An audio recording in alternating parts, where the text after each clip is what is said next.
Okay, welcome to Silverline Comics panel. We're going to be discussing today breaking into the comics industry. I am Curtis Fujita. I'm the creative director at Silverline. I'm also the editor on the Kayla series. I'm an artist with experience in comic books, video games, and animation. I'm going to go around and go ahead and introduce our esteemed guests. So first up is John Martin, also known as John the Viking Prince Voltan Martin. Say that 3 times. John is one of our stellar inkers here at Silverline, working on projects like Friar Rush and multiple other titles. So this is John, and we'll go ahead.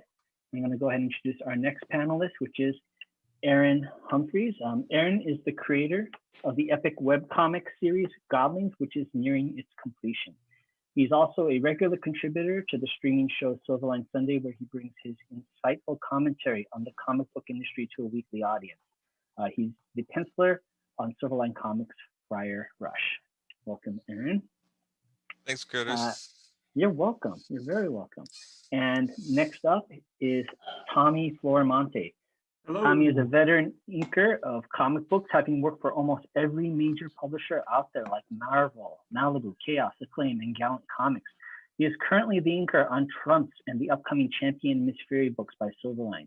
Oh, yeah. Tommy also runs the premier digital comic book printing company Kablam with his business partner, Barry Gregory. Welcome, Tommy. Hello, hello, hello. And next up is John Medic.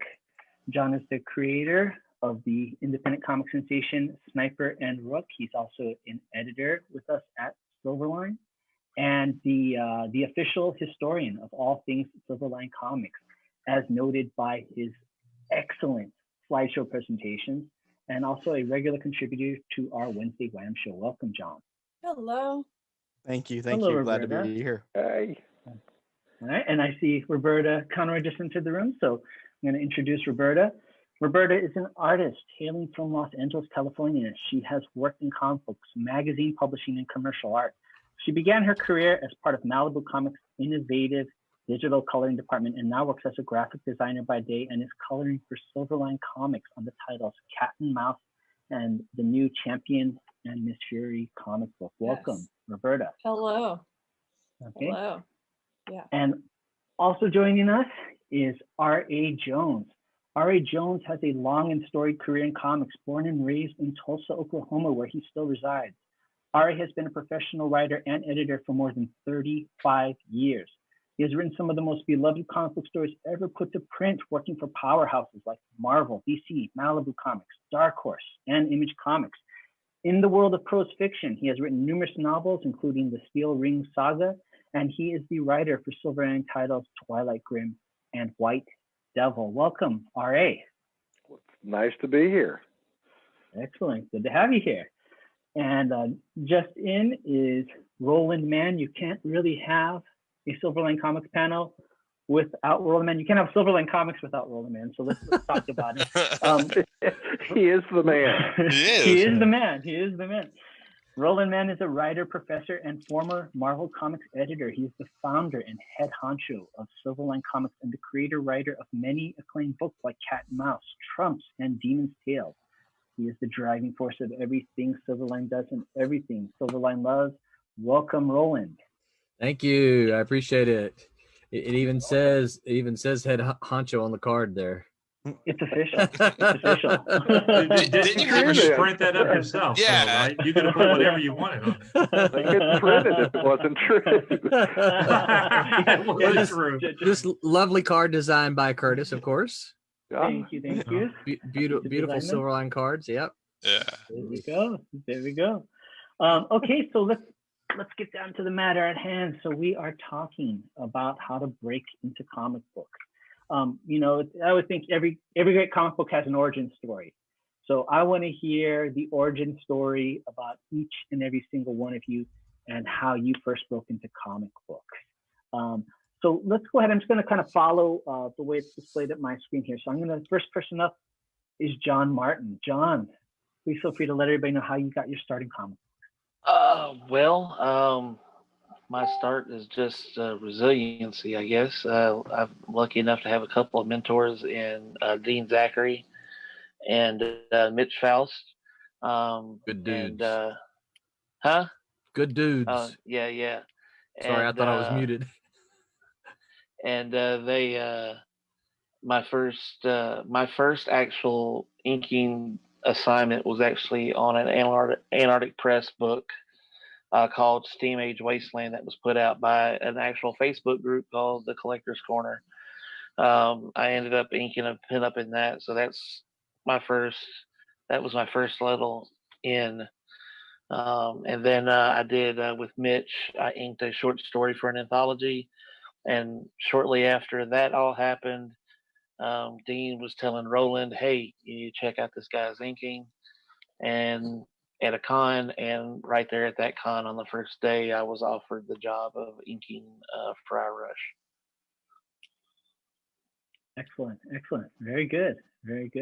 You're gonna hear a lot about that word that John dropped, resiliency. I have a feeling if you made it into the comic industry, and even more so if you stayed in the comic book industry, resiliency is gonna be part of your pedigree. So let's move on to the next person on the road here. So I'm gonna have Aaron, if you could just share with people how you got your start in breaking into comics.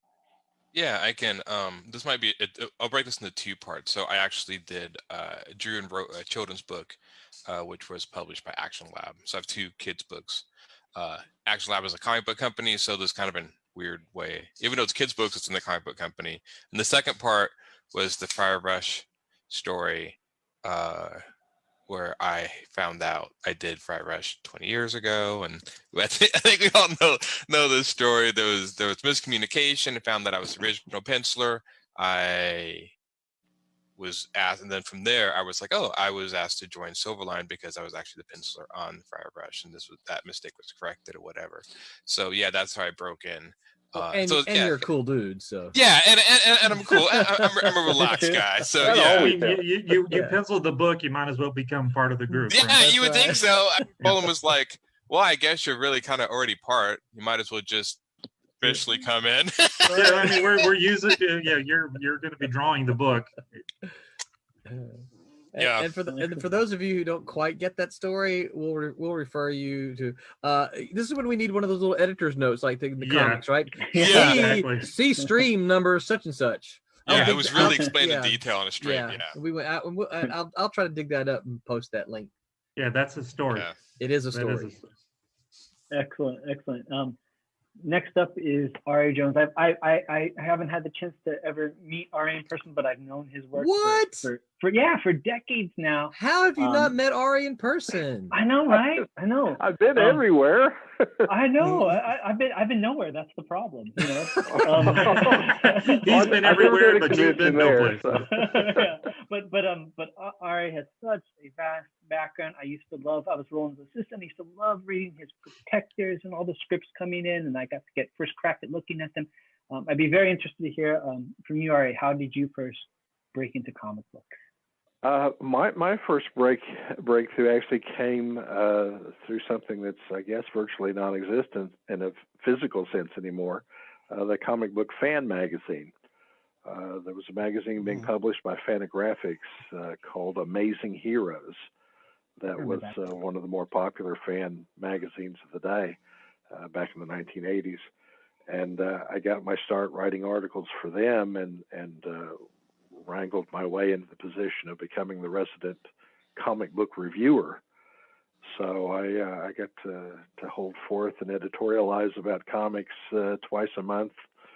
They're an Amazing Heroes, and that got me known to the fans, but also to the professionals, because there were plenty of writers, artists, editors who read those magazines back then as well, and became a regular attendee at conventions as well. That's one thing that people need to realize and understand at all times, is that as artistic, as creative, as fun as the comics business is, it is also still a business, and it operates under at least some of the same rules as any other business. And one of the rules of good business is networking.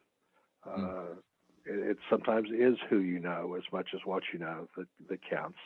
So the conventions were a way to make myself even more known.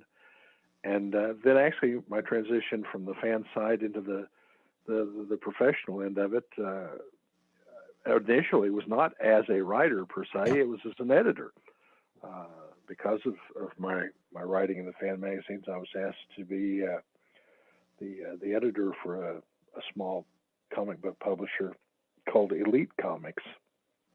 And that's I got my start there. Elite, unfortunately, went the way of all pulp fairly quickly, but that in turn had given me a foothold, and I became one of the early freelancers to do work for Malibu Comics, and eventually went on to do so much work for them that one comic pro once referred to me as the guy who wrote every independent comic book that Chuck Dixon wasn't writing.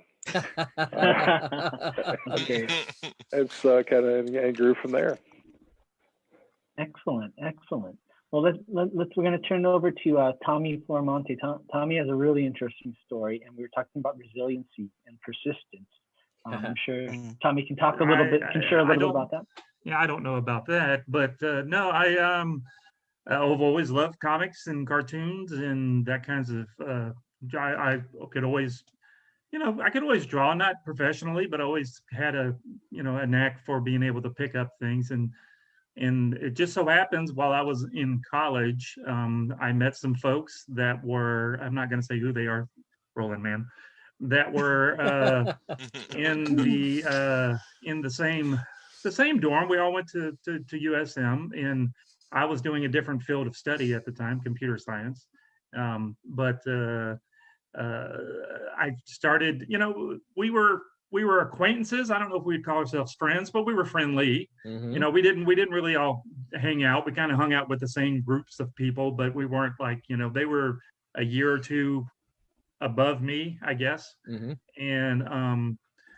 And at some point, I realized that and I getting comics and stuff and love doing my doodles and all that kind of stuff. But I was still studying computer science, and that's what actually I finished my degree in. But I noticed that they started getting work doing comics and stuff, and I'm like, this is really cool. I'd like to try to do that. And so I just started kind of, it's kind of like what R.A. said a while ago. It's knowing folks, and I just started hanging out with these guys, and they put me in the right direction, and eventually my art started getting better, and it stunk really bad at the beginning, but it one day all of a sudden it was like, wow, this actually looks really good. And Roland really tells the story better than I do, but he they helped me break in. Roland, Stephen Butler, and Mitch Bird, they're my guys that helped me get in. And then there were some other people that also took me under their wing. I did a lot of background work. We call it ghost work for Jimmy Pontiati. And I think therefore anything that you saw his name on in the 90s, I won't say everything, but a good bit of the stuff that he had his name on, I did all the backgrounds. And so it's kind of, I've done a bunch of stuff for a bunch of publishers that I didn't get credit for, but that's how I broke in. It's through knowing folks and working really hard to get in. That's a common thread here, Yeah. Let's turn it over to Roberta. Roberta, if you could kind of explain to people your experience and how you broke into comic books. Oh yeah, sure. Well, I think the right place, right time, and knowing folks is probably the common theme here. I was a college art student, and some of my classmates had heard or were vying for a job at Malibu, and also I did have a contact. One of my mentors that I had interviewed was a great artist named Jerry Bingham. Yeah. And Jerry's these folks all were saying that Malibu was hiring, and I was shocked that it could be a job. I'm like, really? It's so exciting. I don't know. I made a good enough impression with my portfolio at the time, and they just they started ramping up at that point. And it was a great place to start because I could try a million different techniques and kind of hone my style. And it just was a great launch pad. So I think a little bit of luck more than anything else. You know, you mentioned you getting paid for that. That's one of the things that has always been a big detriment to any attempts ever made to create any sort of a guild or a union among comic creators, is simply the knowledge that there are, for each of us, there's 1,000 wannabes out there that would do this for free. And I literally was taken by surprise when I opened an envelope from Amazing Heroes magazine and found a check inside, because I didn't even realize they were going to pay me. I didn't care. I thought, well, maybe they'll give me a free copy of whatever issue my article appears in, but it'll give me a credit, and that's always important too. The more credits you can lay out in front of someone, the better your resume, the better your chances. Yeah. So, but yeah, I literally was willing to work for free at that point. Absolutely. You know, I was going to chime in later about this, but you kind of, since we're on the subject, you know, I think a lot of the time when people try and get a job in comic books, they kind of pigeonhole themselves, say, I'm a penciler, I'm an inker, I'm this is what I want to do, and I will only accept this job to get into comic books. And sometimes it's better to get a job in comic books and then Absolutely. To push towards your career. You know, for me, you know, I've told the story to some of these folks before, but I'll try and do the abbreviated version. I started at Malibu when I was 15 years old, and I had gotten a tour of the comic book company for my birthday, and Chris Olm, the editor-in-chief, took me there. And about a week later, at the suggestion of my stepdad, he said, "Why don't you try and get a job there? Try and get an internship." So Mom dropped me off and she left. I didn't have a car to take me back home. And get a job to get some taxi money to get home. Yeah, and I just don't come home until you have a job.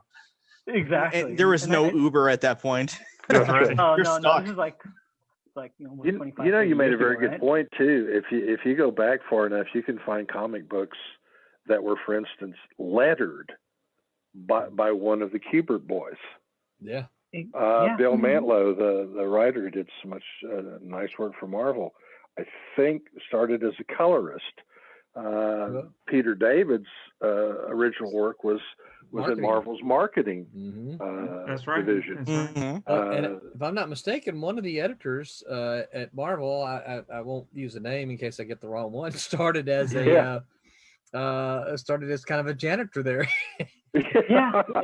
Well, you know. Well, I think that's a big part of it is it's like when I got my job, the receptionist kicked me out of the office because I wanted to talk to Chris Olm, and she didn't want a 15-year-old kid storming the office. And just so happened I saw Chris Olm. I always remember he was in a turquoise blue Saab, and he was going to the parking lot. And I wanted it so bad. I stood up and I chased his car on foot through the parking lot, cornered him at his parking space. Because you needed a ride home. Yes. Yeah. Well, yeah. And I told him, I said, you know, he was shocked because I had practically, you know, rushed in front of his door as he opened it. And I said, I'm Curtis. I saw you last week. I'll do anything to work in comic books. I'll clean your toilets. I'll work for free. And he goes, okay, you're hired. And we immediately walked in past the receptionist. I started out as an intern, didn't have to clean toilets,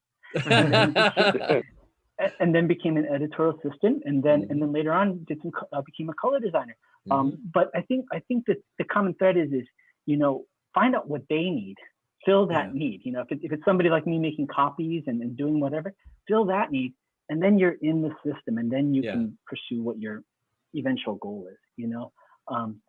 But enough about me.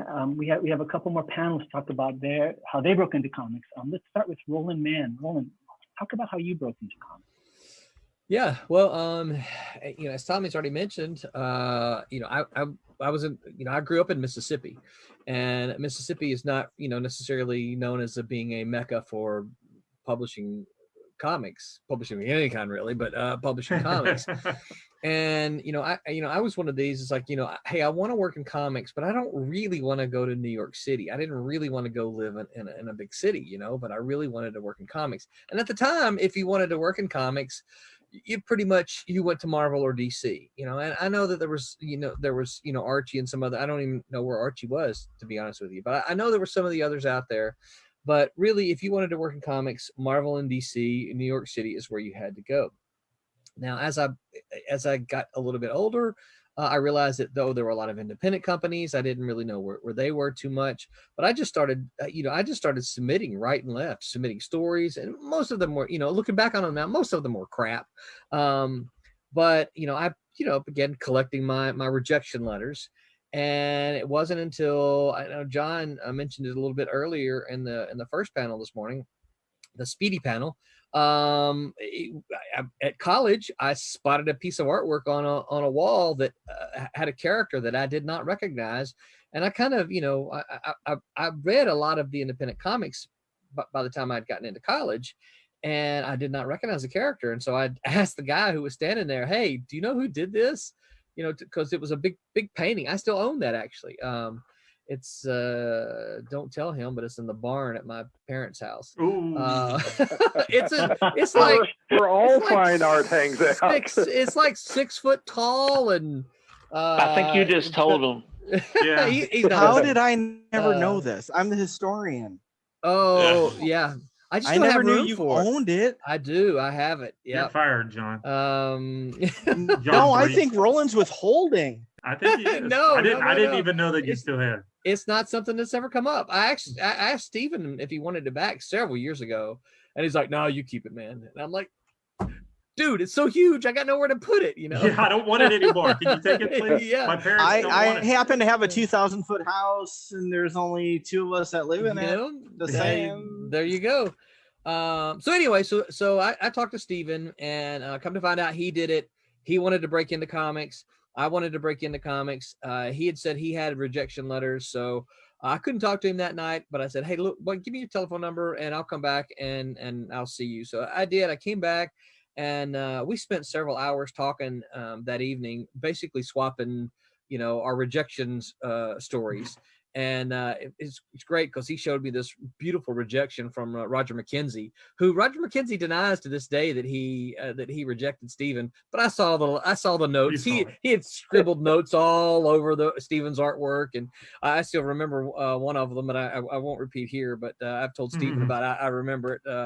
But anyway, so we just decided, this was right after the Teenage Mutant Ninja Turtles. So this was probably 87, and the Turtles had kind of they were kind of on the forefront of an independent comic book boom. Yeah. And so we just kind of got to talking, well, why don't we just do our own thing? And, so he and I agreed. He said, well, you know what? I've got a roommate who, or a suite mate, I think, because they were living in the suite style dorm. He goes, I got a suite mate that's also a really good artist. He's not that interested in comics, but he's a really good artist. And I know we could talk him into doing it. That was Mitch Bird. And, so I came back several times, but I came back another time, and me and Steven and Mitch, we talked about all these different kind of things.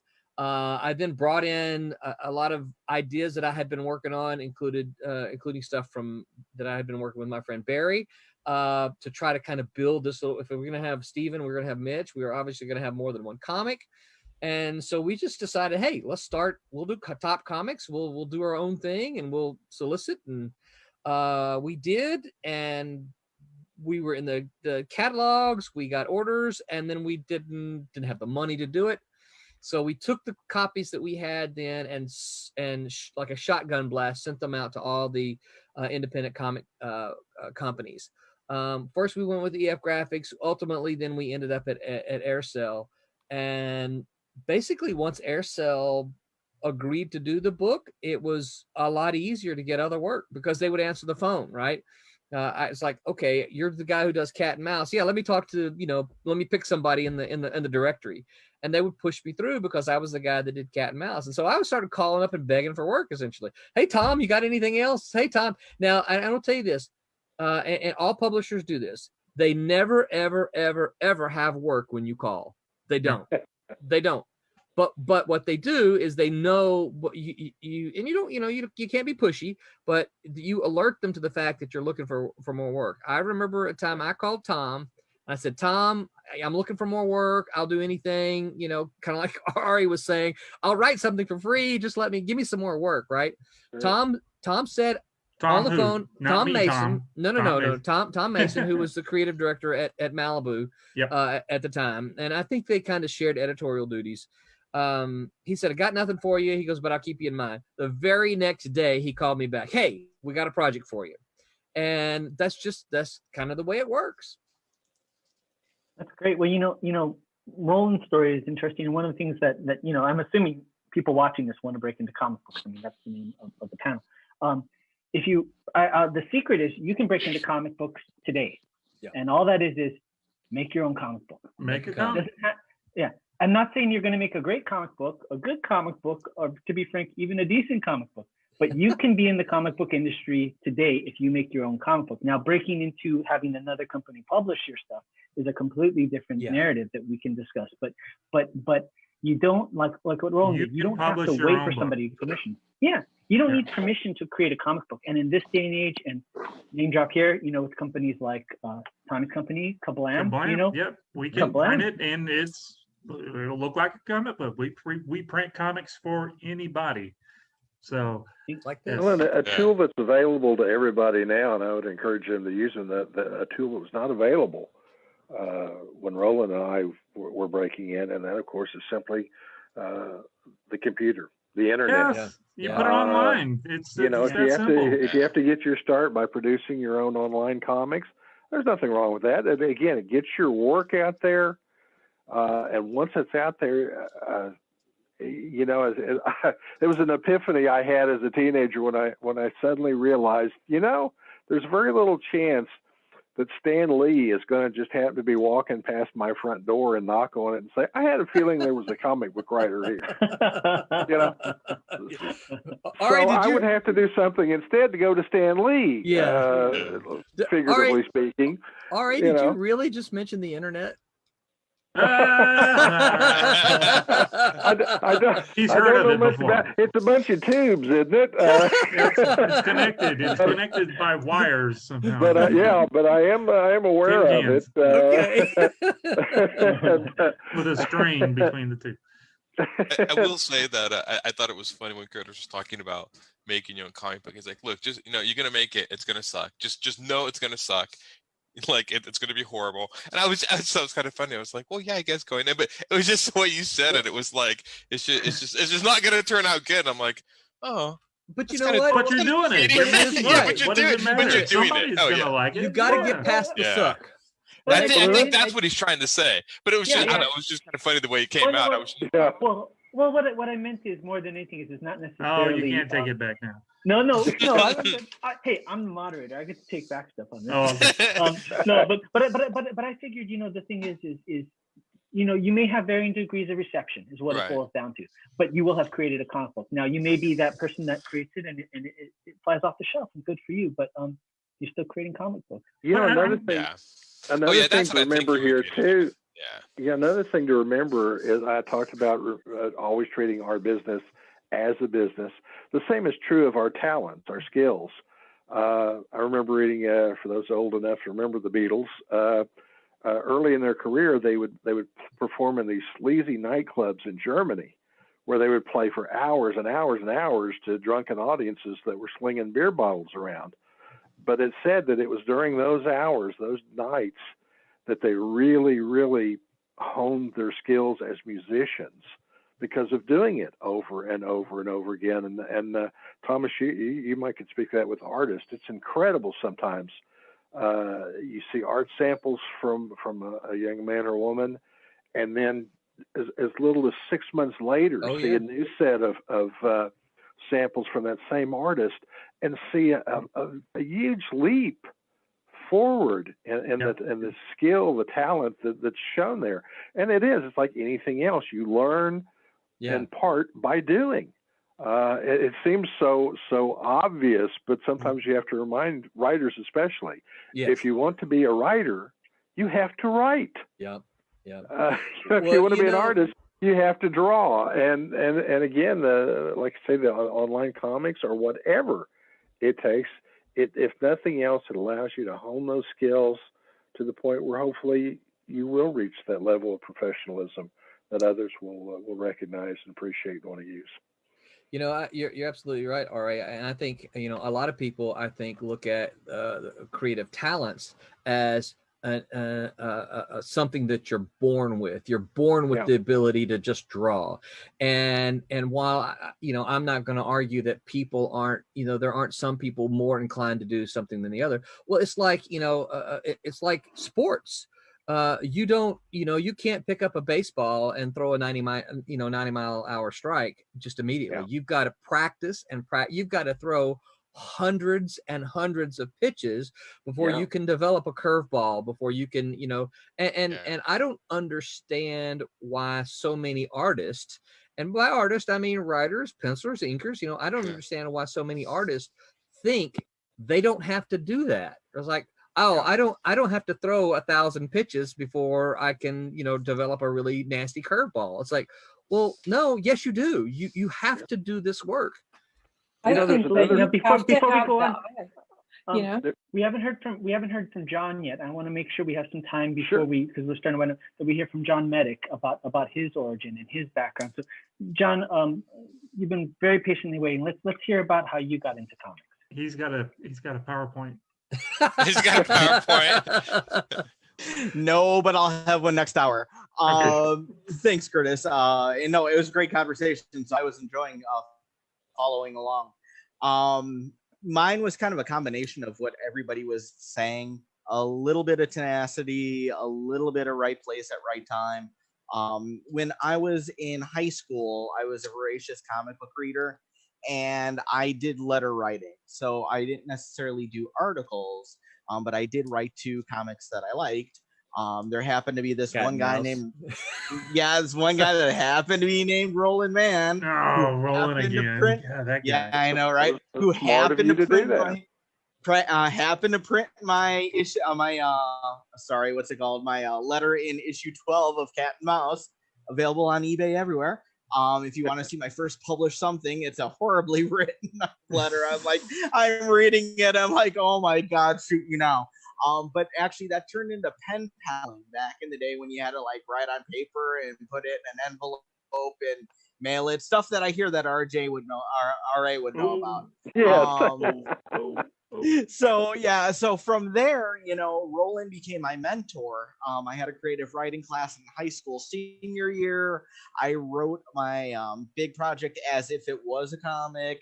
Roland sent it back, wrote some notes on there, and the phrase that I still use these days when I review things for people, it's take what you like, chuck what you don't. I love that. And so, I kind of went from there. I worked in comic book stores through college. One comic store that I worked at, the owner knew a guy who was doing some publishing. That guy is now an editor over at Marvel. And he was doing a book called Manga News Watch Quarterly. So my first printed anything was a Robotech 2 The Sentinels review, followed by Vampire Hunter D. So that kind of got me in there. That comic store I was at had a secondary location by a mall. It was in the mall, and it was by a company that did Electronic Gaming Monthly, EGM, as Sendai Publications. And they were looking to put out a competing project with Wizard. They were originally going to call it Warhawk because that killed Wizards, but that was their secret inside name, and they're not around anymore, so I'm not really doing anything on that. But most people would know what it evolved into was Hero Illustrated. If anybody was around in the 90s, Hero was a great publication.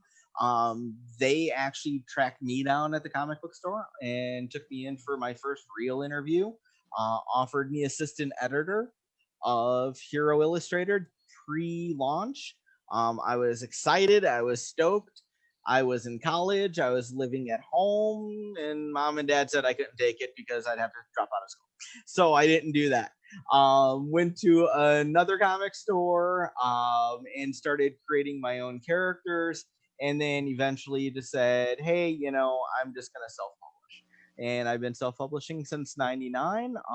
When Roland brought out Silverline 3.0, I joined him.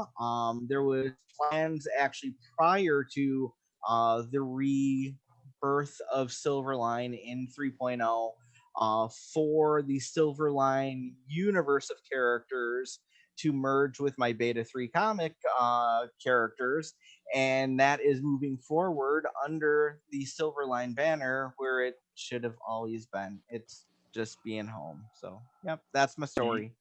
There you go. Thank you, John. Well, Very we're cool. starting to wind down.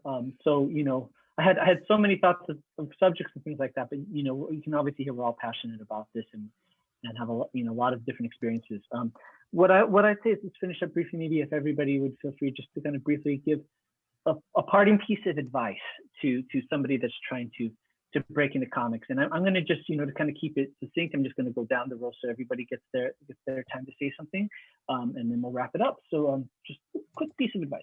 So for John Martin, John, what would be your parting piece of wisdom for those wanting to get into the industry? Work hard, work,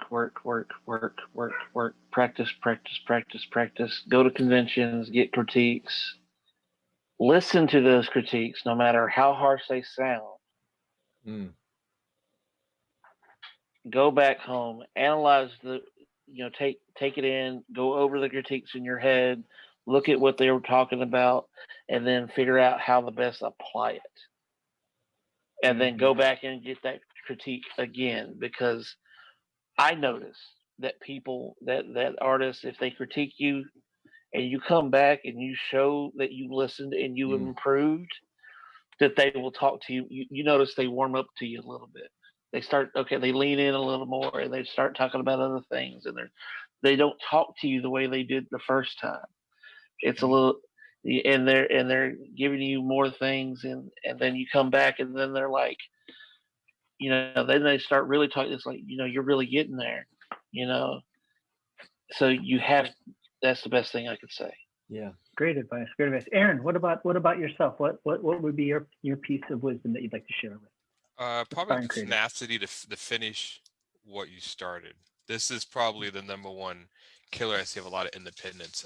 Tons of issue ones. So if you're gonna start hooking readers, if you're actually making your comic hooking readers, finish it.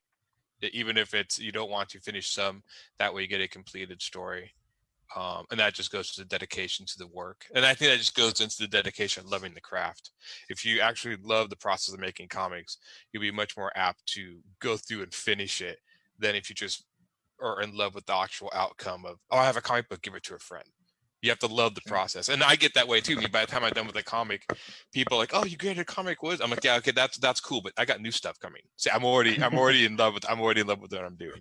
So yeah, that would probably be my advice. Great advice. R.A., would you like to share with your pearls of wisdom with people on how to break into the industry? Well, absolutely. I don't know how pearlish they are, but I'll do it anyway. Obviously, what everyone has already said about again, working hard, practicing, and so forth. I would add to that, if you want to be a professional, if you want to be treated like a professional, then you need to act like a professional. I decided fairly early on, after collecting my share of rejections, that I probably was not going to be the next Ernest Hemingway. So I looked at ways that I could possibly compensate for that, and I decided one of the ways was to work hard, to be easy to work with, to be cooperative with editors, to listen to what they had to say, and to keep your word, to meet or beat deadlines, and be someone they like to work with.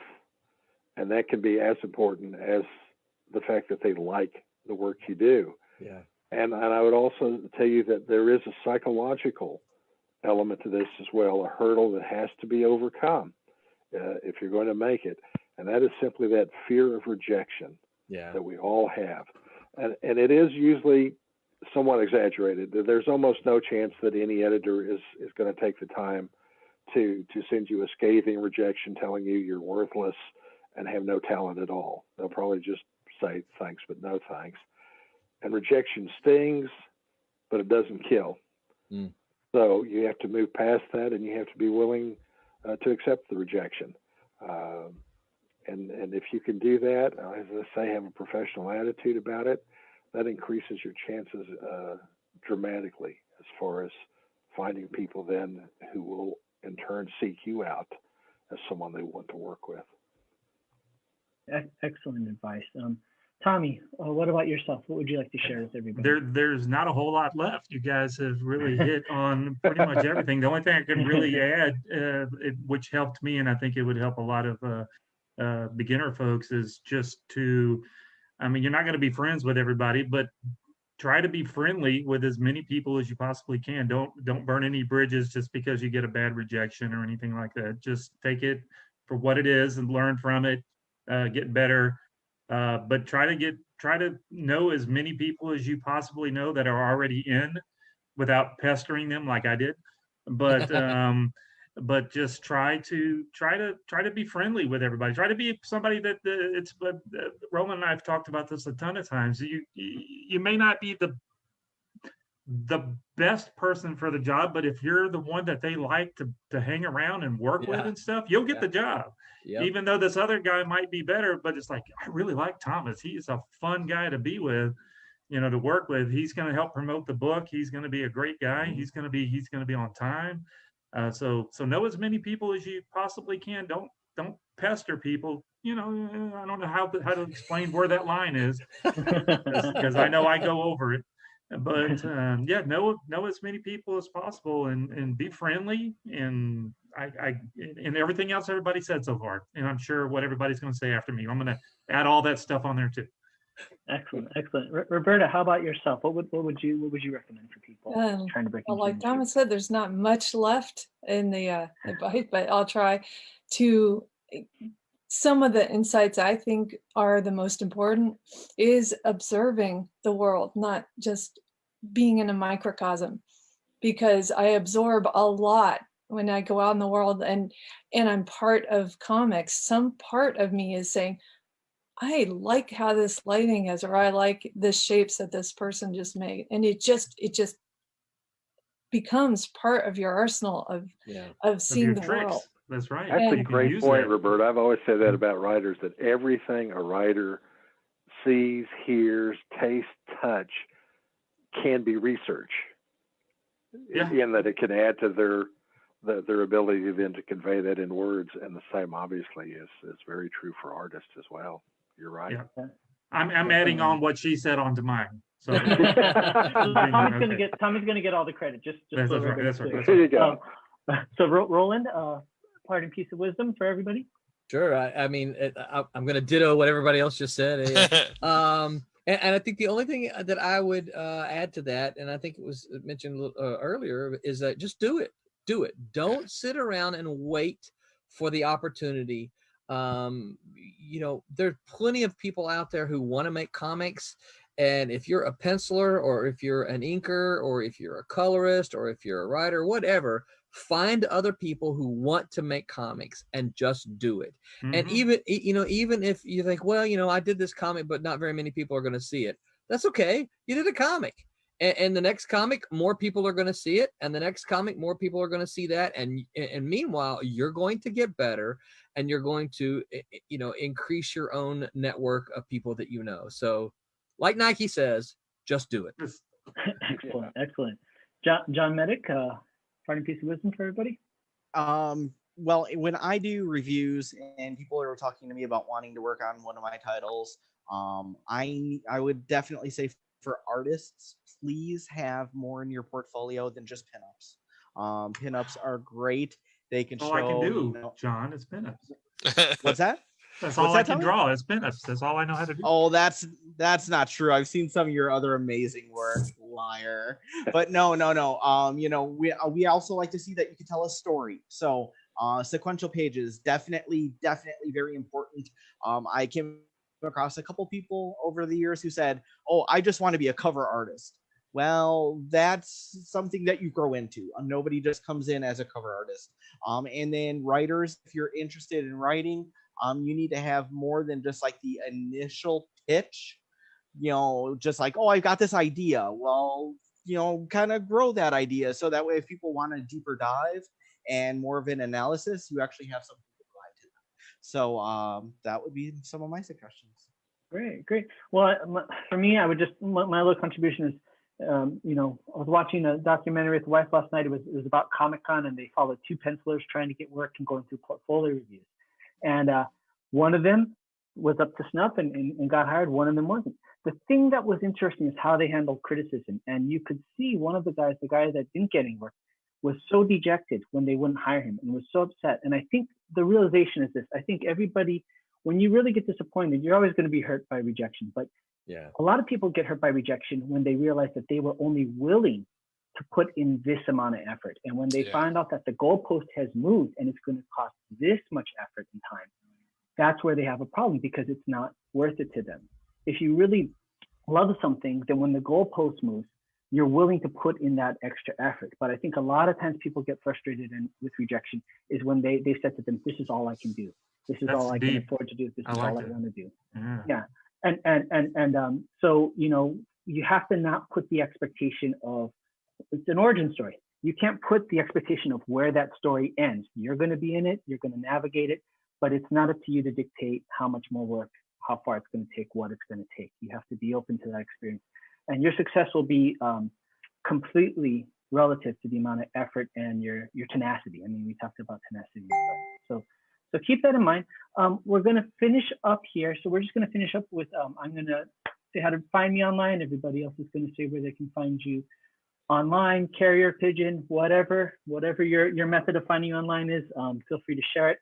For me, again, I'm Curtis Fujita. You can find me on Facebook, Curtis Fujita. You can also find me, I'm a martial arts instructor through my martial arts school, Tiger Crane, one word, 805 at Instagram and YouTube.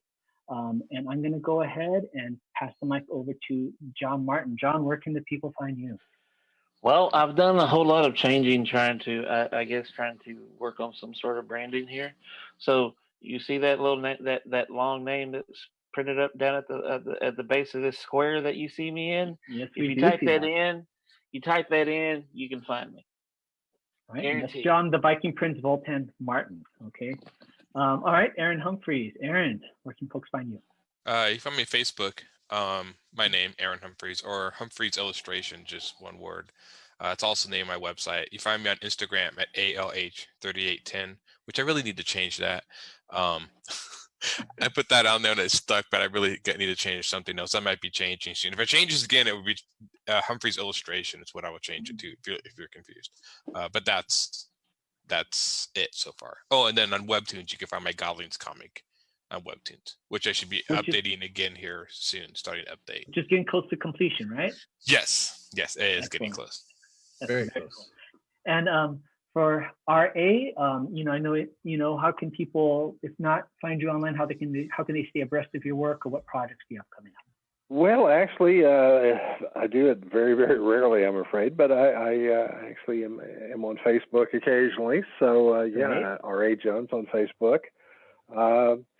I don't think that Roland would mind if you contacted any of us through Silverline as well, if that was the most convenient way to do it. Hopefully we'll have far-flung fans all over the country, if not the world. So that's always keep in touch. And what's that line, Roland, that they should, something else they should do? Oh yeah, make mine Silverline. Definitely. That's the best piece of advice, right? Absolutely. Tommy, how about you? Where can folks find you? You can find, if you go to my own personal website is infernostudios.com. It's where I've got links there to pretty much everything, but just look for Florimonte. It's a weird spelling name, Florimonte. I'm pretty much everywhere. Just look up Florimonte and you'll find me. Excellent. Easy enough. Roberta, if you can remember how to spell it. Yeah. Well, you can find me on Facebook, Instagram, and under the name Roby Conroy, ROBI Conroy. And so I have a website, robyconroy.com. So you can find me there, or you can find me streaming on Silverline's Sunday, and I'm doing my artwork there. And yeah, I think the Make Mine Silverline is a great idea because you know we could probably go through there. Absolutely. And Roland, where can folks find you? Yep, you can find me on the Book of Faces, and you can find me on Instagram and Twitter. Twitter, I'm Man Roland, but I'm there. Find me, or if you can find me through Silverline. Excellent. John Medic? Easiest Please. way to find me, Facebook, last name Medic, Metych, not spelled at all like it sounds. Also on Facebook, Beta 3 Comics, BETA, the number 3 Comics. We'll get you some info about Sniper and Rook that'll be joining the Silverline family, not possibly soon enough. Looking forward to it. Excellent. And as we close out, just one more pearl of wisdom. Roland helps me out with writing and how to write stories. You don't always have to read a story directly from start to finish. It's all about which part does the story start. So we were talking about your entry into the Breaking the Comic Books is your origin story. When you get rejected, that's not the origin story. That's the backstory before the origin story begins. All right. So always remember when you get rejected. Things. That's Deep story. I know, right? Wow, good stuff. Yeah. So keep that in mind. And in the meantime, 1, 2, 3. Make mine Silverline. All right. Everybody. Hang tight for the next panel. We'll be back in Oh, about that's right. 5 We're minutes. not leaving. Yeah. All One right. more panel in about 5 minutes. Give us a little break. Thanks.